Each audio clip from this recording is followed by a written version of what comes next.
Olá, sejam bem-vindos a mais um episódio dos Inovadores. O meu nome é Diogo Cabral e neste programa falamos sobre startup, sobre empreendedorismo em português.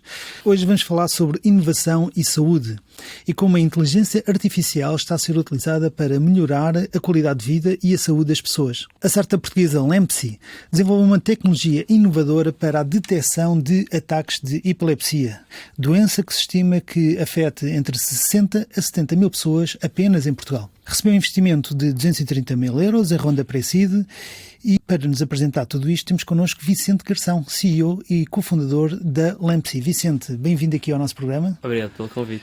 Olha, formado em Engenharia Biomédica pelo Instituto Superior Técnico, o resultado depois de teres começado a tua vida profissional como investigador também do IST, no teu curso de doutoramento, acabaste por cofundar a Lempsy Health com a Leonor Pereira. Então conta-nos lá, o que é isto da Lempsy e que problema é que vocês vieram resolver?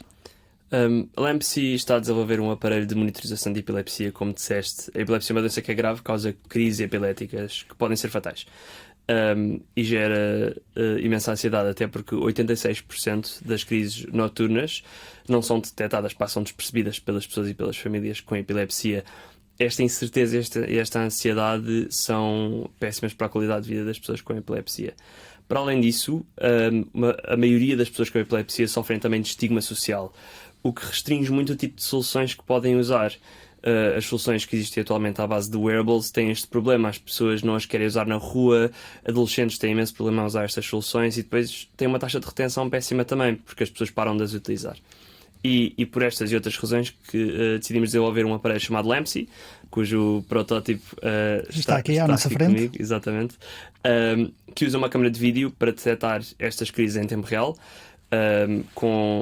utilizando a inteligência artificial e a visão computacional para detectar estas crises em tempo real com uma precisão de 99% e neste momento 18 vezes menos falsos alarmes que os nossos competidores. E enviar um alerta para pais e para cuidadores ou para contactos de emergência, caso seja um adulto que viva sozinho, por exemplo, de forma a que as pessoas possam estar lá quando a crise acontece e possivelmente salvar vidas. Bem, e para além disso, estamos aqui a vê-lo, é um candeeiro. Conta-nos lá, quando é que ele vai ser lançado? Exatamente, é um candeeiro. Principalmente por causa desta questão do estigma. A nossa ideia é passar de um paradigma de wearables para invisibles, para dispositivos que estão naturalmente integrados no dia-a-dia do utilizador, e por isso mesmo é um aparelho que está incorporado dentro de um candeeiro, de forma a estar naturalmente invisível no ambiente natural da pessoa, e também para não a lembrar de que tem esta doença, para poder voltar à normalidade. Vamos lançá-lo em princípio em fevereiro de 2026, na Europa. E portanto para quem estiver a ouvir pode dirigir-se ao nosso site, temos lá uma lista de espera para quem se quiser juntar e aí possivelmente as pessoas poderão ter acesso a descontos e adquirir o aparelho mais cedo. Para quem não está habituado a esta doença, existe alguma idade típica em que as pessoas desenvolvem este tipo de doença? Muito na infância, o que se chama uma distribuição bipolar na infância e muito nas idades mais velhas, porque há muitas razões pelas quais as pessoas podem desenvolver epilepsia. Todos nós podemos desenvolver epilepsia a um ponto da nossa vida. Portanto, há epilepsias genéticas, são muito comuns em crianças, mas também causadas por infecções, por trauma no cérebro, por AVCs, por aneurismas. Há mesmo N razões pelo qual uma pessoa pode desenvolver epilepsia, mas é mais comum nas crianças e nos séniores. Eu vi também, quando estive aqui a preparar para a entrevista, que existe uma coisa que é a morte súbita e inesperada por epilepsia e que 50% da morte acontece, desse tipo de mortes, acontece durante o sono, quando as pessoas estão a dormir. Exatamente. É uma ansiedade tremenda para as pessoas que ouviram falar sobre isto, porque uma coisa que nós estamos a tentar também lutar contra é o facto de muitas pessoas com epilepsia ainda não serem informadas, mesmo pelos seus próprios médicos, que isto é uma possibilidade. Ainda por cima, para algumas doenças, como a síndrome de Dravet, que é rara, mas é uma doença em que as crianças, para além de problemas de desenvolvimento e motores, etc., têm o que se chama o SUDEP, a morte súbita em epilepsia. Muito mais comum, os médicos mesmo assim preferem não avisar as pessoas sobre isto porque as vai deixar muito ansiosas. Mas é muito sério e acontece durante a noite, principalmente, em grande parte porque, primeiro que tudo, as pessoas podem estar, muito mais vezes estão viradas para baixo. Isso aumenta imenso o risco de asfixia. que é algo que nós com o LAMPSI conseguimos solucionar, porque a partir do momento em que se consegue estar lá dentro de 1 minuto, 2 minutos, consegue-se mitigar muito seriamente o risco de asfixia. Mas também há riscos respiratórios e cardiorrespiratórios que estão associados a isto, mas ninguém percebe exatamente bem porque é que acontece, para além dos casos que são asfixia. Então quais são os sintomas que uma pessoa detecta nestas situações? Se detectam? Sim, portanto, no nosso caso, nós estamos a detectar crises tónico-clónicas, que são o tipo de crises mais comuns e o mais perigoso. É o que nós, quando pensamos em epilepsia, se calhar pensamos só muito movimento, perda de consciência, possibilidade, especialmente quando duram mais que 5 minutos, de ter danos cerebrais sérios e de morte. Mas a epilepsia é muito mais que isso. É mesmo muito mais que isso. Portanto, não só é uma doença muito heterogénea, não só no tipo de crises que as pessoas têm, pode ser tão simples como as ausências, as pessoas também têm noção, as pessoas param de responder, mas há muitos outros tipos de crise que são muito variados, que têm todo o tipo de sintomas motores, sensoriais, etc. E muitas são difíceis de diagnosticar e de contar mesmo, que é um problema até muito grande. Mas para além disso, a epilepsia é muito mais que só as crises. A epilepsia também muitas vezes causa atraso de desenvolvimento, causa depressão, causa ansiedade, está muito associada ao autismo em crianças. E para além disso, há muitas síndromes de epilepsia que são diferentes. E, portanto, é uma doença muito heterogénea e não se pode achar que a epilepsia é crise e crises são epilepsia. É um bocado mais complexo. Então, quando se detecta uma crise de epilepsia, deve-se atuar automaticamente o mais rápido possível. Sim. Depende do tipo de crises. Portanto, mas para estas crises, para crises tónico-clónicas, definitivamente. E há algumas formas diferentes de atuar. Portanto, há medicamentos chama-se rescue medications em inglês, portanto, que se pode administrar imediatamente para parar a crise ou para diminuir a duração da crise.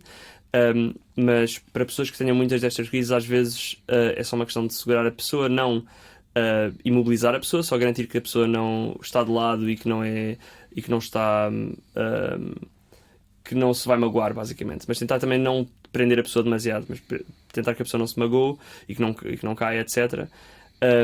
E depois possivelmente levar ao hospital se a pessoa tiver poucas crises e se for uma crise muito grande, especialmente crises mais de 5 minutos.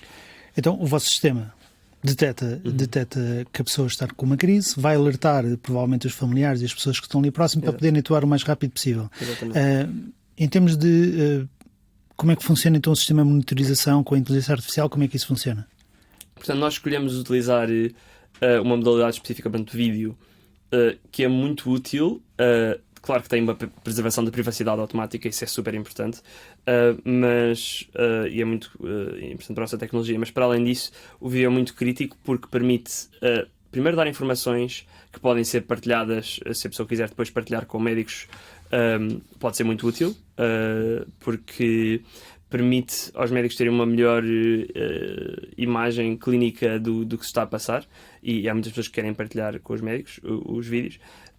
E para além disso, muitas pessoas neste momento já usam monitores de bebê para monitorizar pessoas com epilepsia, que naturalmente não é uma solução ideal, porque não só não tem a questão da privacidade, como também tem muito mais falsos alarmes, por assim dizer. A pessoa acorda muito mais vezes com um monitor de bebê do que acordaria com uma coisa deste género, mas tem a possibilidade da pessoa olhar para a câmara e ver o que está a acontecer. Se há uma coisa que é detectada, a pessoa pode olhar logo e perceber se é um alarme ou não é um alarme.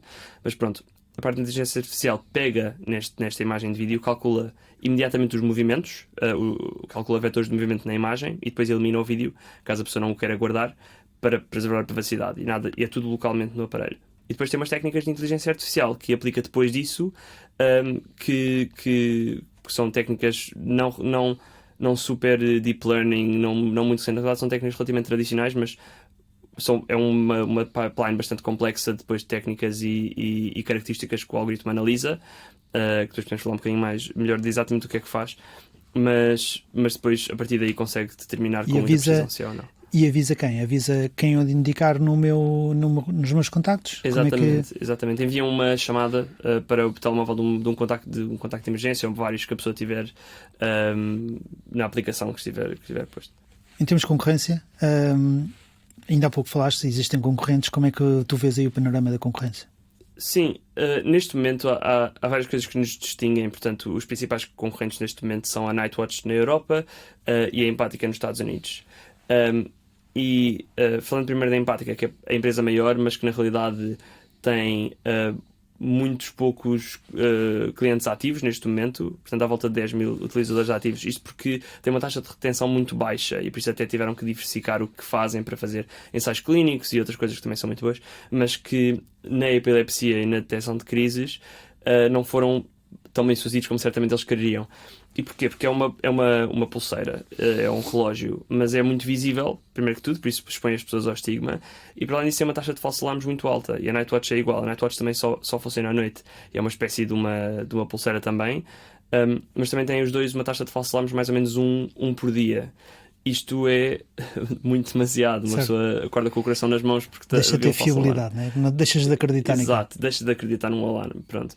E nós conseguimos neste momento ter um alarme cada 20 dias e isso cada. Um alarme errado. Um alarme errado, sim, cada 20 dias, e isto é 20 vezes 24 horas. Se a pessoa está só a usar à noite, então é cada quase 3 meses. Isso já é muito mais fazível, até porque há pessoas que têm uma crise por ano, mas que querem usar isto também, querem ter a certeza que quando houver a crise, que vão estar lá. Porque é um medo tremendo. E para ser uma coisa que as pessoas conseguem continuar a utilizar, essa taxa de falsos alarmes é importante. Aliás, um estudo recente viu que 64% das pessoas param de utilizar aparelhos por causa de falsos alarmes. Claro, e, portanto, é das principais coisas que nós conseguimos dar, para além da questão do vídeo ser muito útil para as pessoas e para os médicos, como digo, que os outros não usam vídeo. Muito bem, olha Vicente, muito obrigado por teres vindo aqui aos Inovadores. Foi um prazer ter-te aqui e muita sorte aí para o vosso projeto. Obrigado pelo convite. Eu e o Vicente vamos continuar a conversar e tanto este programa de rádio como o resto da conversa ficarão disponíveis na RTP Play e nas diversas plataformas de podcast. Temos também presença nas redes sociais, já sabem, subscrevam o nosso canal para receberem sempre que sair um novo episódio. Muito obrigado a todos, até ao próximo episódio. Vicente, agora, segunda parte, então conta-nos lá, o que é que te levou a criar aqui este candeeiro inteligente que detecta a epilepsia? Foi um longo processo desde já, portanto, esta ideia na realidade surgiu não por minha parte, mas pelas profissionais de saúde do Hospital de Santa Maria, da unidade de monitorização do Hospital de Santa Maria, que percebiam que havia aqui um problema muito sério na monitorização, na necessidade de monitorizar as pessoas com epilepsia em casa, que as soluções não estavam a ser bem sucedidas, nem eram muito acessíveis e especialmente não havia nenhuma com vídeo, que é muito útil para elas. Isto foi no meu curso em Engenharia Biomédica ainda, num projeto que tinha no curso. Depois decidi seguir para mestrado, porque gostava muito, achava que tinha aqui uma possibilidade para desenvolver um produto no qual acreditava. E depois, para além disso, decidi seguir em frente em doutoramento, que é sempre uma decisão que em Portugal não é super fácil. A FCT não paga muito, tenho que dizer, infelizmente. Mas pronto, mas valia a pena, porque claramente que era uma coisa que eu na altura achei que me daria tempo para executar esta visão. Mas eu, apesar de tudo, não foi... Sinto que a questão da ideia não é uma coisa que foi assim tão importante, porque eu acho que isto das startups é 10% ideia, 90% execução, basicamente. Nem todas a maioria das startups, apesar de ser uma coisa muito associada às startups, a questão da ideia, aliás o logotipo deste podcast é uma lâmpada, não é? Por alguma razão. Às vezes é assim, mas nem sempre é assim. Portanto, os founders do Airbnb começaram a alugar um colchão. Não, a maioria das startups passa por muitos pivots, por muitas alterações da ideia. Sim. Nós, por acaso, não. Na realidade, o que tínhamos pensado inicialmente até se manteve mais ou menos, mas o que é a LMC agora é uma coisa que foi crescendo à medida que fomos percebendo o problema das pessoas e falando com as pessoas e percebendo o que era necessário. E, portanto, eu desvalorizo um bocadinho, no nosso caso, o início e a ideia em si, apesar de agradecer naturalmente às médicas por me terem trazido para isto, mas é um desenvolvimento muito contínuo. Valorizas mais a caminhada do que a ideia original em si. Na realidade, o Tocha teve cá há pouco tempo com o Comoodle, teve também uma resposta muito parecida com a tua, mas em contraponto, por exemplo, tivemos cá uma pessoa que foi o Sackbox da Bout, e na realidade no caso dele foi realmente uma ideia que ele teve e houve um dia que acordou e pensou, é isto que eu quero fazer da minha vida. Portanto, às vezes tens os dois casos, mas no vosso caso nitidamente foi caminhada. E é engraçado isto também num exemplo de uma coisa diferente, mas que é parecida, por exemplo, em música. Há músicas tipo o Yesterday, o Paul McCartney diz que adormeceu à meia da noite e acho que acordou com a melodia, e acho que até estava a dizer Scrambled Eggs, uma coisa totalmente diferente, mas que acordou com a melodia. Mas pá, eu também toco um pouco de música e jazz e tal, e posso garantir que não é 90%. Há muito trabalho por trás. Sim. Então agora vamos entrar aqui no detalhe. Eu sou um cliente, eu ou um familiar meu padece desta doença de epilepsia e vou adquirir o vosso candeeiro. Depois, como é que funciona? Vou ter uma app, isso tem uma maneira de eu comunicar, tem botões, quer dizer, eu agora estou a olhar para ele e eu reparo que não tem botões, mas para quem não está a ver não sabe. Como é que funciona depois a minha interação com o candeeiro? Sim, sim, é uma excelente pergunta. E até vai de encontro ao recrutamento que estamos a fazer agora. Estamos a contratar um lead software engineer. Mesmo por isto, haverá uma aplicação assim. Posso aqui também dizer um bocadinho qual é que é a primeira jornada do cliente em relação à Lempsy. Portanto, nós, portanto, como disse, nós estamos no mercado. Como vai funcionar a nossa estratégia de go-to-market e de vendas é através de pessoas de missionary sales que vão convencer médicos e unidades de nutrição de epilepsia a recomendar o produto a pessoas. E temos tido algum sucesso isso mesmo pré-mercado, porque em Lisboa já estamos a colaborar com todos os hospitais públicos na área metropolitana de Lisboa que monitorizam a epilepsia para validar o nosso aparelho. E sabemos desses médicos que eles são super interessados em recomendar isto, que as pessoas lhes pedem muitas vezes. As pessoas estão muito interessadas nestas tecnologias porque têm um problema super grave e, portanto, sabemos que estes médicos vão recomendar o aparelho. Portanto, aí começa, por assim dizer, o médico a recomendar o aparelho, principalmente. Também vamos fazer advertising, mas aí é principalmente onde começa. Depois, a pessoa pode comprar o aparelho através do nosso site. O aparelho tem um preço inicial que ainda estamos a definir e terá uma subscrição também para permitir enviar os alarmes, etc. A pessoa, à medida que... Mas o candeeiro vai ter que estar ligado à internet. Exatamente, certo. sim. Portanto, pelo menos como estamos a fazer agora, vai ter que ter uma ligação ao Wi-Fi. E depois a pessoa compra o aparelho, recebe o aparelho e estamos a tentar garantir que a montagem do aparelho seja o mais simples possível. A pessoa liga a ficha... chamado plug and play. Exatamente. Liga a aplicação, tem que basicamente ligar...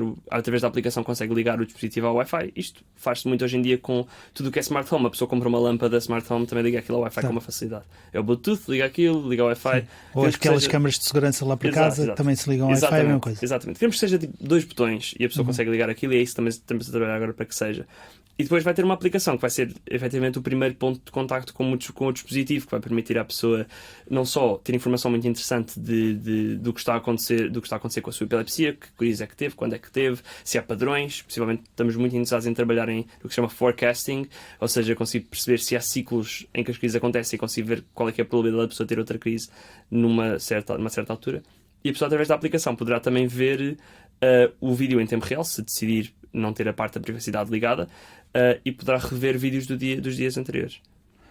Portanto, ela vai ter também uma espécie de um dashboard onde consegue fazer uma análise de quando é que teve crises e quando é que não teve. Exatamente.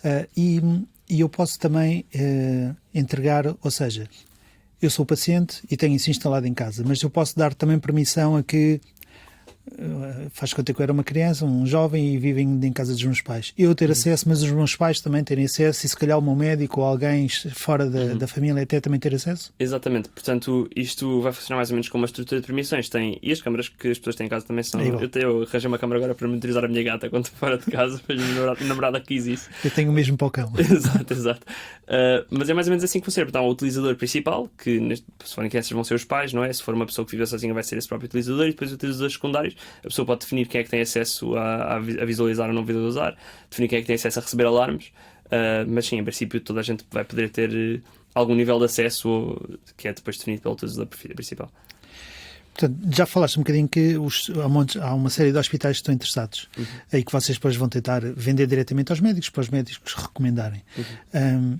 Vocês depois, em termos de inteligência artificial, é necessário aqui uma série de patentes, uso eu, porque estamos a falar de coisas médicas, ou seja, ou dispositivos médicos, acho que é assim que se chama o termo técnico. Tem patentes, não tem? Como é que está essa situação? Sim, temos uma patente que é em conjunção com a patente de realidade do Instituto Superior Técnico e do Instituto de Telecomunicações. Nós temos um acordo de licenciamento exclusivo. A patente já foi concedida em Portugal, está pendente internacionalmente, mas basicamente o que isto significa é que temos acesso exclusivo à patente e temos um pequeno royalty que ainda estamos a definir com eles. Mas o apoio até agora do técnico e do Instituto de Telecomunicações tem sido super crucial, tanto na área da patente como em várias áreas diferentes. Portanto, mas permite-nos basicamente explorar isto através da patente e permite-nos ter a propriedade intelectual. E eventualmente vamos ter mais patentes, certamente. Esperemos que sim. Isto mete inteligência artificial, mete computação de imagem. Quem é que trabalhou estas duas componentes? Foste tu, engenheiro biomédico, que trataste isto tudo? Fui eu, sim. Muito bem. Por isso, enfim, agora em si eu não tenho tanto tempo, mas ainda mexo um bocadinho no algoritmo. Agora recentemente passámos de ter 3 vezes menos falsos alarmes do que a competição para 18. E fui eu, no tempo que tive, a tentar a fazer melhorias ao algoritmo. Mas sim, isto começou. Portanto, como eu digo, em mestrado e em doutoramento eu tive a oportunidade de ir desenvolvendo o algoritmo. Agora, muito mais, apesar de ainda estar a terminar uns papers para o doutoramento, muito mais ocupado a ser CEO, não é? Que é um trabalho muito complicado e que demora muito tempo, especialmente levantar rondas de financiamento é um full-time job, como se diz. Sim, exatamente, toda a gente diz o mesmo. Quando se vai levantar dinheiro, de repente alguém tem que estar focado só a levantar dinheiro. Sim. Isso levantaram, vai ser... o que me leva à questão que vocês levantaram 230 mil euros em ronda pré-seed. Vão utilizar esse dinheiro exatamente para quê? Portanto, para finalizar o desenvolvimento do produto, isto basicamente implica a parte de software principalmente feita in-house. Nós somos efetivamente uma empresa de software que tem hardware, não é? E portanto, tudo o que é algoritmo, tudo o que é o software do produto, isto tem um dispositivo que é um Raspberry Pi, que é um mini computador. E portanto, uma coisa que eu também não disse é que isto é uma coisa que é muito barata de produzir, são para aí 60, 70 euros de production cost. Mas todo o software que implica daqui dentro também é tudo nosso, e depois a aplicação também é tudo nós estamos a desenvolver. A parte do hardware estamos a externalizar um pouco, portanto temos um estúdio de design de produto que é Engage, que está a trabalhar connosco para fazer o design de produto, e um estúdio de eletrónica que é a Vision Volt a fazer a parte da eletrónica, e portanto eles têm muita expertise e por isso é que também decidimos para ficar isto também bem. Portanto, a parte de desenvolvimento de produto, queremos ter um produto pronto para industrialização até outubro. E portanto isso é super crítico. E vão ter já agora, sim. ele é muito giro, visualmente é portanto, os meus parabéns a quem o desenhou, mas vão ter só esse modelo ou estão a prever ter vários modelos? Em princípio são. Este modelo também é, aqui especificamente fui eu e o meu pai que me ajudou a desenvolver, ainda é a versão pré-design de produto. Mas sim, depois há muitas coisas que temos que pensar em relação a isto, onde é que fica a câmara, onde é que fica o candidato, tem que ser uma coisa super acessível, mas em princípio é só por causa de uma questão de logística. Queremos ter o mínimo de sabemos que hardware tem esses problemas e temos que ter o mínimo. Pois eu estava a perguntar isto porque se nós queremos filmar alguém que esteja deitado, esse candeeiro se calhar poderá não ser o melhor para filmar alguém que esteja deitado, não é? Se calhar convém que seja uma coisa que filme de cima para baixo. Portanto, por isso é que, sim, será alguma coisa com um braço ou já tem o desenho final fechado ou ainda não? Ainda não está fechado. Ainda estamos, na realidade, a estudar formatos, exatamente se é um candeeiro ou se vai ser uma moldura ou se vai ser outra coisa desse género. Provavelmente, o que eu acho mais provável será um candeeiro com a possibilidade de ter um braço maior também. Mas o que é bom deste algoritmo é que também não é assim tão específico. Precisa de apanhar a pessoa e em qualquer ângulo funciona. Mas falando também do resto da forma que vamos gastar os 270 mil euros. Portanto, nesta contratação em software, Lead Software Engineer, a nossa equipa fica com 5 elementos. Portanto, que sou eu e a minha co-founder, este Lead Software Engineer. Temos 2 estagiários também a fazer a parte de marketing e non-dilutive funding e da certificação médica, que é outra parte que é muito importante. Queremos ter o aparelho certificado como aparelho de médico classe 1, até entrarmos em mercado, portanto que será em fevereiro. E também, especialmente, queremos ter a vasta maioria da documentação pronta até à volta de outubro, de modo a que quando formos levantar a ronda de investimento mesmo a sério, temos um produto que está efetivamente pronto, a certificação é efetivamente pronta e, portanto, todos os riscos que os investidores que haviam na última ronda basicamente já não existem e estamos prontos para ir para o mercado. Portanto, estás a falar da regulação da saúde e também da dificuldade. Há pouco falaste também da dificuldade em arranjar fundos. Portanto, que dificuldades e que lições é que tu obtiveste aqui destas duas componentes, ou seja? Muitas. Portanto, tenho aqui algumas opiniões em relação às duas coisas. Portanto, em relação se calhar à saúde primeiro e à regulação, obviamente é muito importante que haja uma boa e forte regulamentação na área da saúde, mas há muitas coisas na Europa que não fazemos de forma perfeita. Portanto, por exemplo, a FDA geralmente é mais rápida a fazer estes processos. Nós na Europa, como funciona, há 3 classes de dispositivo médico. E nós escolhemos entrar na Europa primeiro no mercado principalmente porque há certas coisas que funcionam melhor. Por exemplo, é mais fácil na Europa ter apoio de seguradoras e isso é super crítico porque queremos que as pessoas paguem o mínimo possível no mercado. Mas portanto, sendo classe 1 já tem apoio de... Não automaticamente, não. Okay. Mas há algumas formas de chegar lá mais rápido. Portanto, na Alemanha há o processo DIGA e há outros processos que facilitam isso e mesmo empiricamente o nosso competidor na Europa têm apoio de seguradoras e nos Estados Unidos não, e eles já não há algum tempo e tem sido difícil para eles. Nós, de qualquer forma, o LAMPSI é mais barato do que ele, mas pronto. Mas pronto, há 3 classes e a classe 1 é relativamente fácil. O que acontece muito, e isto foi um desafio com os investidores, é que viam que tínhamos de ser certificados como aparelho médico e ficavam, epá, e o custo que isso vai ter? E Claro. não é assim tão péssimo em É o classe pânico. 1. Exato, é logo pânico. Pronto. Os investidores só a opinião que eu tenho é que às vezes tem que ser um bocadinho mais. São capital de risco, tem que. Obviamente que é muito importante nós lidarmos com os riscos, mas sinto que há muito medo e há muito Sim. investimento que é Todos dominado pelo queixam disso. medo. Depois também não há coisas que crescem, se não se investe em Claro. coisas arriscadas. Olha, vi um post no Tosh no dia dizia isso, pá, uma coisa tem que ter risco para ter rewards, que senão Não há milagres. Exato, não há milagres. Mas pronto, isso foi uma coisa que foi difícil na primeira ronda, achar que ia ser um grande risco a questão da certificação médica. Mas de classe 1 não é. Não precisamos de fazer ensaios clínicos, temos dados retrospectivos que são suficientes para a parte da análise clínica. Se nós estamos a fazer imensos estudos nos hospitais, a começar a fazer estudos em ambulatório, etc. Mas o que é preciso para a regulamentação não é assim. Imenso, é muita documentação que temos que fazer, não é? Claro. E alguns pequenos testes de usabilidade e de cibersegurança, etc., que são muito importantes, mas é maioritariamente documentação. Depois o problema é que para a classe 2, que é importante para coisas que façam diagnóstico especificamente, nós não fazemos, nós detectamos movimento, que é indicativo de crises tónico-alcoónicas, não dizemos que detectamos crises tónico-alcoónicas.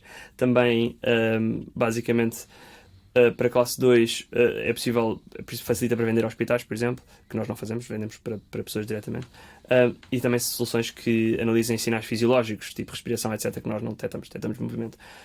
Mas para a classe 2, o que é, a meu ver, um bocado péssimo, é que pronto, tem que se fazer ensaios clínicos, isso é tudo ótimo, mas tem que se submeter tudo a um que chamam de organismo notificado, que vai ter que analisar e demora 9 meses mínimo, ano e meio a analisar, e soluções que para ir para o mercado dessa forma precisam de milhões. Isso é uma entidade portuguesa. Não, são entidades europeias. As Portugal não tem Ok. nenhum organismo notificado. Basta ser um organismo notificado europeu, e tem-se logo a certificação para a Europa. Mas na E já FDA agora, é qual muito mais foi o fácil. organismo que vocês enviaram? Nós não tivemos que enviar porque nós somos classe 1. Portanto, Ok, foi só classe 1, não foi uma exatamente. essa questão. Portanto, senão era 2, 3 anos para o mercado em vez de ser 1. Isso não é? mata qualquer negócio, ou Sim, qualquer é isso. startup, não é? É preciso muito mais financiamento e principalmente coisas que acontecem na saúde por causa disso na Europa, enquanto nos Estados Unidos é facilitado. A FDA não é fácil, atenção, eles querem muita evidência e são muito. Mas são mais rápidos. Eles são muito mais rápidos. Para classe 1, portanto, é mais ou menos. São provavelmente tão rápidos como uma classe 1 na Europa, não é? Ok. Mas pronto, isso é um desafio, mas não é um quebra-cabeças. E nós conseguimos perceber uma coisa que fez muita diferença na LAMPSI foi nós falarmos com muitos experts regulatórios e conseguimos perceber aqui que há um caminho em classe 1. Em vez de. Mas qual é a mais-valia de vocês estarem como classe 1? Primeiro que tudo, pronto, podemos vender explicitamente para a epilepsia, portanto não temos que dizer, se não tivéssemos a classe 1, não podíamos dizer que fazíamos nada com a epilepsia, tínhamos que dizer que detectávamos movimento, por assim dizer, e isso obviamente que era um problema. Sendo classe 1, os médicos podem recomendar-nos, podemos dizer que detectamos movimento indicativo de crises tónico-alcoónicas, podemos dizer que damos alertas para a epilepsia, não podemos dizer que detectamos ou que diagnosticamos crises tónico-alcoónicas especificamente. De qualquer forma, na realidade é preciso o EEG, o eletroencefalograma, para fazer um diagnóstico mesmo. Certo. Portanto, também isso nem sequer faz sentido assim tanto. Eventualmente vamos fazer classe 2 também, porque há algumas coisas que nos dão que são úteis. Poder dizer que detectamos crises especificamente é útil. Abre-nos aqui algumas possibilidades que são interessantes e é melhor para recomendar a médicos, sendo que não é assim tão importante, mas é importante. Mas neste momento já Isso vai tem ser o um 1, passo. já tem a classe 1. Não temos, mas queremos ter vão ter? até ao Vão final ter? do ano. Sim. E depois a classe 2 virá quando virá. basicamente. O nosso plano também é aprender com o mercado, não é? Que é muito importante, que as startups de saúde não conseguem fazer tão facilmente com outras startups.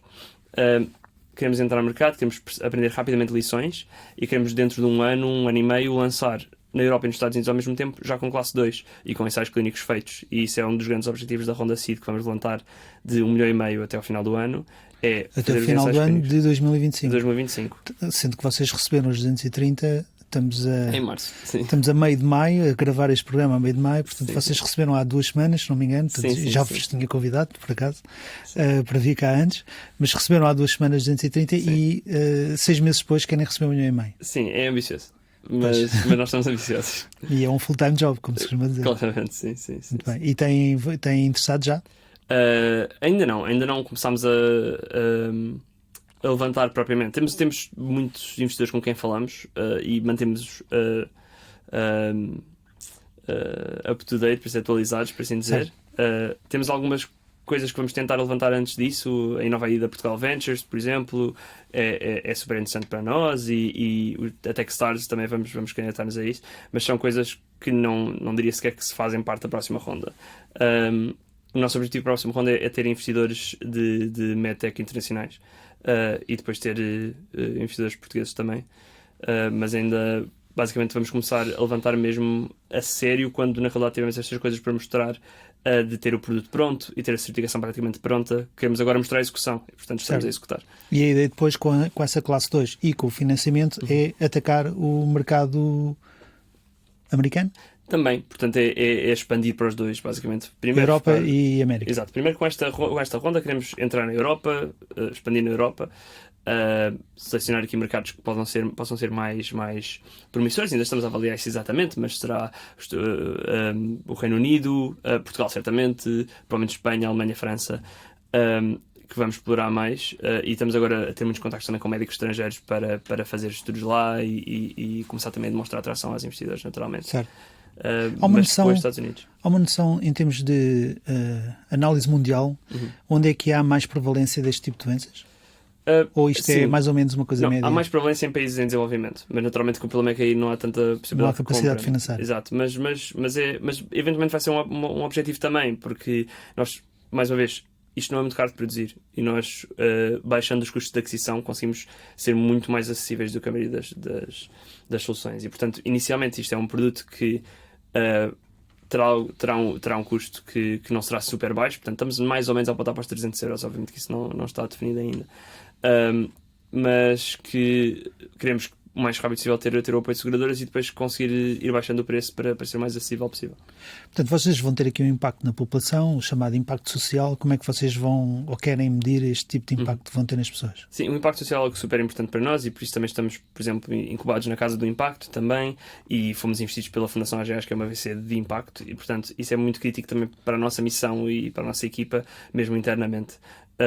E é isso que estamos a estudar também, como é que conseguimos medir este impacto de forma mesmo útil, e queremos conseguir perceber que impacto é que isto tem na saúde mental das pessoas, porque isto não é só um aparelho que pode salvar uma vida num acontecimento específico. É também, na vasta maioria dos casos, o que vai fazer é baixar a ansiedade das pessoas, vai melhorar a saúde mental, vai facilitar um regresso à normalidade, vai permitir, se calhar, que os pais durmam melhor e que possam ter uma melhor performance no seu emprego e diminuir a exclusão social. Portanto, isto são todas as coisas que nós queremos estudar. Daqui a uns anos, quando vocês já estiverem com a classe 2 e já estiverem espalhados na Europa e na América, o que é que vocês prevêem fazer a seguir? Têm outros projetos aí na calha? Sim, portanto, uma coisa que vamos querer fazer, portanto, a epilepsia é o que nós chamamos um beachhead market. É um mercado que tem uma necessidade de soluções muito clara, para o qual temos uma solução que é muito disruptiva, e, portanto, é onde vamos começar. É um mercado que é grande, 70 mil milhões a nível global, mas não é por aqui que nos ficamos. Portanto, 5, 6, 7 anos depois, queremos expandir para conseguir monitorizar outras doenças do sono, por exemplo, a apneia do sono, que afeta 1 milhão de pessoas a nível global, morte súbita em bebés também, e outras doenças do movimento e do sono, que têm mercados muito grandes e que também têm muita necessidade para este tipo de dispositivos. Na realidade, já temos um algoritmo de detecção de respiração que está desenvolvido, por exemplo, que é o tipo de coisas que pode ser muito útil para este tipo de doenças no futuro. És um jovem empreendedor. Que conselhos é que tu darias a outros jovens empreendedores que queiram desenvolver projetos na área da saúde? Peçam ajuda a tudo e a todos. Portanto, a coisa mais determinante que até agora para mim foi ter a sorte de ter conseguido rodear de founders que são, aos quais posso pedir ajuda em qualquer coisa que aconteça. Eles pedem ajuda a mim, etc. E, portanto, o mais importante mesmo é qualquer jovem empreendedor rodear-se de pessoas que lhes vão criticar decisões, que vão dar conselhos, que vão fazer ligações com outras pessoas. É super, super importante. Muito bem, olha, terminamos aqui o nosso programa. Eu tenho agora umas perguntas para te fazer, que utilizamos como teasers para as redes sociais. A primeira pergunta é: quem é a pessoa que mais te inspira?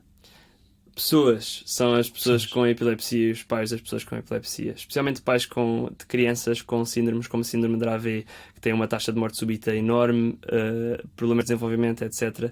E tivemos muitas conversas com eles e é muito difícil, e querer resolver estes problemas é mesmo o que nos motiva.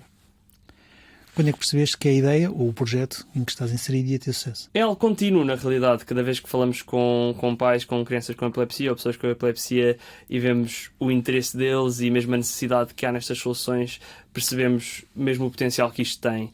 Se tivesse que dizer um momento, quando fomos selecionados como finalistas do Shark Tank da Epilepsy Foundation, que é uma competição para a qual fomos, nos levaram a Atlanta para fazer um pitch, mas que é a competição mais importante a nível mundial, e ser reconhecidos pela Epilepsy Foundation, que é a maior fundação de epilepsia, também foi, levou isto a um nível, a um próximo nível. Pior experiência com um cliente? De vez em quando comunicamos com pessoas, por exemplo, online, para fazer inquéritos, conseguir perceber assim de uma forma mais maior, com mais pessoas, quais são os problemas que afetam estas pessoas. E de vez em quando temos algumas pessoas que respondem algo do género como: estão aqui a tentar fazer dinheiro à nossa custa. E é sempre difícil, porque esse não é o nosso objetivo. Nós, obviamente, queremos crescer e queremos fazer uma solução que tenha um mercado muito grande, mas não queremos fazer inovação só porque sim. Nós queremos mesmo ajudar a vida das pessoas e queremos, e portanto é difícil quando isso acontece. Pior asneira que já cometeste ao longo da tua carreira? Não ter começado mais cedo, especificamente com a parte da startup, porque foi muito útil ter o doutoramento e ter tido tempo para desenvolver esta solução, mas pensando agora, se calhar tinha tentado começar mais cedo. Onde é que vês a Lempsy daqui a 5 anos? Como um líder global na monitorização de doenças invisíveis. Vicente, olha, temos de terminar o nosso programa. Muito obrigado por teres vindo. Foi um prazer conhecer-te e muito sucesso aí para o vosso candeeiro. Obrigado pelo convite. Eu espero que esta conversa com o Vicente Garção, da Lempsy, possa ajudar todos os que sofrem com esta doença e também possa inspirar todos que querem criar projetos na área da saúde. Muito obrigado a todos. Vemo-nos no próximo episódio.